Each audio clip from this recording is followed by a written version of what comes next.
निशा और आदित्य की सगाई की तैयारियां पूरे शाही अंदाज में चल रही हैं। हर कोना फूलों से सजा हुआ मेहमानों की चहल पहल है और हर कोई इस भव्य समारोह का गवाह बनने आया है। लेकिन इस चमक-दमक के पीछे एक ऐसा साजिश भरा तूफान छुपा है, जिसकी भनक अगर किसी को लग जाए तो इस महल जैसी हवेली की दीवारें भी कांप उठें। नीति, जो हमेशा से आदित्य को पाने का सपना देखती रही है, इस बार कोई कसर नहीं छोड़ना चाहती। उसने इस सगाई को कामयाब बनाने के लिए नहीं, बल्कि प्रीत को हमेशा के लिए मिटा देने के लिए एक खूंखार प्लान तैयार किया है। इस प्लान का नाम है अंतिम विदाई। जी हाँ, नीति ने एक प्रोफेशनल किलर को हायर किया है।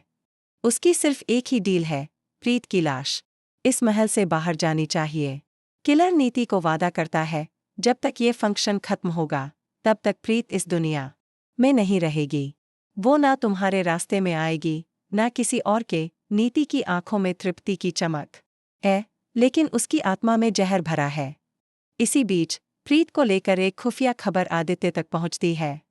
खबर है कि प्रीत की जान को खतरा है, और वो भी इस सगाई के बीचों बीच। लेकिन इससे पहले कि आदित्य कुछ कर पाए, प्रीत की बहन, जिसने किलर और नीति की सारी बातचीत सुन ली थी, दौड़कर आदित्य के पास आती है। उसकी आंखों में डर है, पर होठों पर सच्चाई। आदित्य, वह चिल्लाती है, प्रीत को मारने का प्लान बनाया है नीति ने। तुम्हें अभी जाना होगा, वरना बहुत देर हो जाएगी। आदित्य, जो एक पल पहले तक डांस परफॉर्मेंस की तैयारी कर रहा था, जैसे सन्न रह जाता है। उसके दिल में तूफान उठता है। एक और उसका परिवार, समाज, और वो सगाई जिसकी तस्वीर हर अखबार के पहले पन्ने पर छपने वाली है।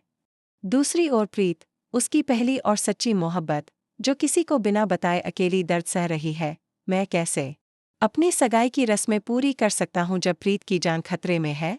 आदित्य बड़बड़ाता है और सीधे मंच से नीचे कूद जाता है। सब लोग हक्के बक्के रह जाते हैं।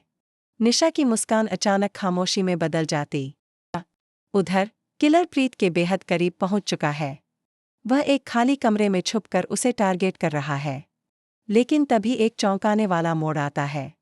प्रीत को बचाने के लिए वहां एक नकाबपोश औरत आती है। वो और कोई नहीं, बल्कि नीति की सगी बहन नयनतारा है, जो वर्षों पहले लापता हो गई थी। नयनतारा ने ये सारी साजिश पहले ही भांप ली थी। उसका कहना है, नीति सिर्फ तुम्हारी नहीं, मेरी भी दुश्मन है। उसने मेरे प्यार को भी छीन लिया था, और अब तुम्हारा नंबर है। लेकिन मैं तुम्हें मरने नहीं दूंगी। वहां एक जबरदस्त झड़प होती है। किलर नयनतारा पर हमला करता है, लेकिन तभी आदित्य वहां पहुंच जाता है। एक्शन सीन शुरू होता है। कांच टूटते खून बहता है, लेकिन आखिरकार आदित्य किलर को पकड़ लेता है और पुलिस को सौंप देता है। प्रीत बेहोश हो जाती है, और आदित्य उसे अपनी बाहों में उठाकर वहीं बैठ जाता है। उसकी आंखों में आंसू हैं, पछतावे के आंसू, मोहब्बत के आंसू। वहीं दूसरी तरफ नीति को जब पता चलता है कि उसका प्लान फेल हो गया है, तो वह पागलपन की हद तक चली जाती है। वह मंच पर जाकर चिल्लाती है, प्रीत को मारना जरूरी था, वरना आदित्य कभी मेरा नहीं होता। पूरा हॉल सन्नाटे में डूब जाता है। परिवार के लोग, मीडिया, मेहमान, सब हैरान हैं। निशा का चेहरा ज़मीन में गड़ जाता है। अब कोई आदित्य और निशा की सगाई की बात नहीं कर रहा, सब सिर्फ यही कह रहे हैं, आदित्य और प्रीत का प्यार अमर है। अंत में आदित्य स्टेज पर वापस आता है, लेकिन इस बार उसके हाथ में सगाई की अंगूठी नहीं, बल्कि प्रीत का हाथ होता है। मैं उस लड़की से सगाई नहीं कर सकता जो मेरी मोहब्बत को खत्म करना चाहती थी। मैं शादी करूंगा सिर्फ उस लड़की से जिसने मेरी जान नहीं, मेरी रूह को बचाया है। प्रीत, जो अब तक चुप थी, मुस्कुराते हुए कहती है, तुम्हारा हाथ पकड़ने के लिए मुझे किसी रस्म की जरूरत नहीं, सिर्फ तुम्हारे भरोसे की जरूरत है। और इस तरह एक खूनी सगाई की रात प्यार की जीत में बदल जाती है। लेकिन क्या नीति इतनी आसानी से हार मानेगी?